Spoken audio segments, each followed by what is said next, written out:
cannot advise. We are not competent to advise even the opposition. I was in Azimio, and for the sake of these working men and women, I was the first person to decide and to accept that changes have been made, and changes must be accepted if they have been made. And for the benefit of tripartism arrangement, because we work with government employers and workers, we must join President William Samoei government. Because as we go to Geneva, that is under the Kenya government's delegation. Even Okwaro, where he is in Addis Ababa, is a tripartite meeting. Is led by the Minister for Labor or somebody from Ministry of Labor. So we have got to work with the government because it presides over all our tripartite meetings. That is why we did. Some people thought I had nimewauza ama kitu kama hiyo, which is not true. We can't do that. And if the president, in his own rightful thinking, and the Honorable former Prime Minister, my brother-in-law Raila Amollo Odinga, they decided to make sure that some a party from Azimio, where I was, must contribute to the stability of the country. I was not privy to it, and I was not competent, and I'm not competent to say it was wrong. But what I want Kenyans to realize is this. This freedom that you see people being appointed from the opposition, it was not brought by any other person apart from Raila Amollo Odinga. People should know that. And there is no any day Raila will let Kenyans down. That's what I want you to understand. This is a man who suffered. The mother was buried when he's in jail. This is a man who had condemned to death because of politics, and not once. 3/4 of his life, his health is not as healthy as some people might think. It's because this man was confined in jails, in cells, and he had compatriots outside fighting along with him.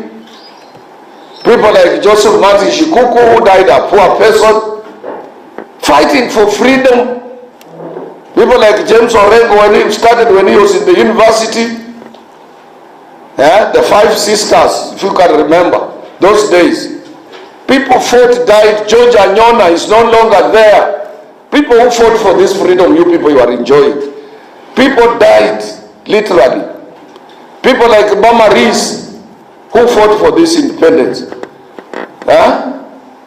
People like the Mzenge, who fought for this freedom.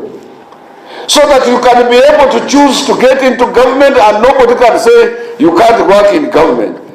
This is the freedom we wanted. Kenya is ours now. You can be in the opposition and you go to government and you become a minister. It wasn't there. So those, people who are saying, Azimio, Raila let down people, where were they?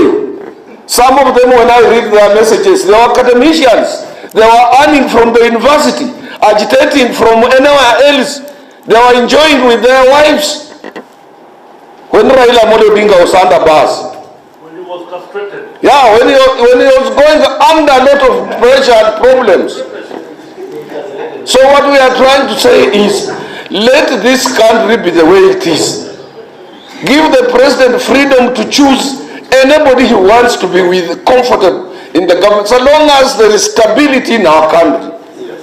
Let's not condemn and say, Raila did a big mistake, did this and it is what he fought for. Yes. Yes. What these young men are doing now, it is what he has been doing. Even as recent as after these elections, he was on the streets. He has never abandoned Kenyans because of this country. And it is the time Kenya government should put him on high salary without working. Yeah. For the contribution he made. Yeah. Where were all these people? If you see anybody condemning them, ask these people, where were you? When he was being put in jails. It was not easy. His father suffered. At one time, they were all detained with his father together. For those people who have history of this country. My sister Ida was chased from government job because of his or her husband.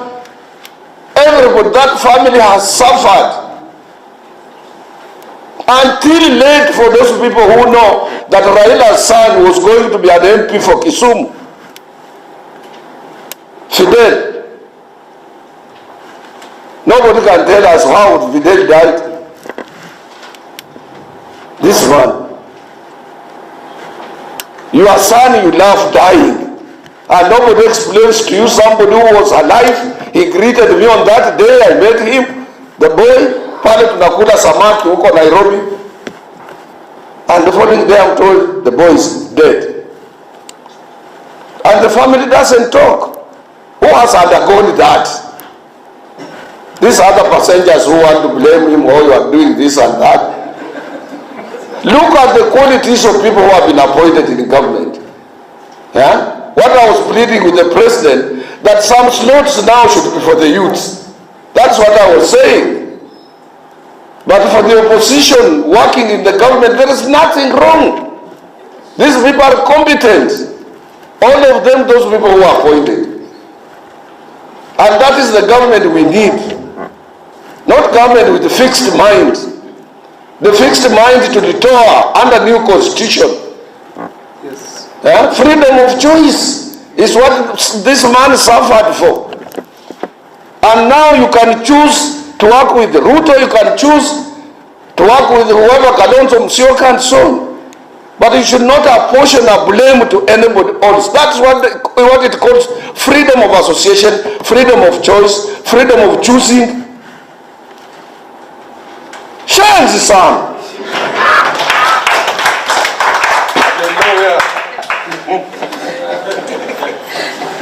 Thank you so much.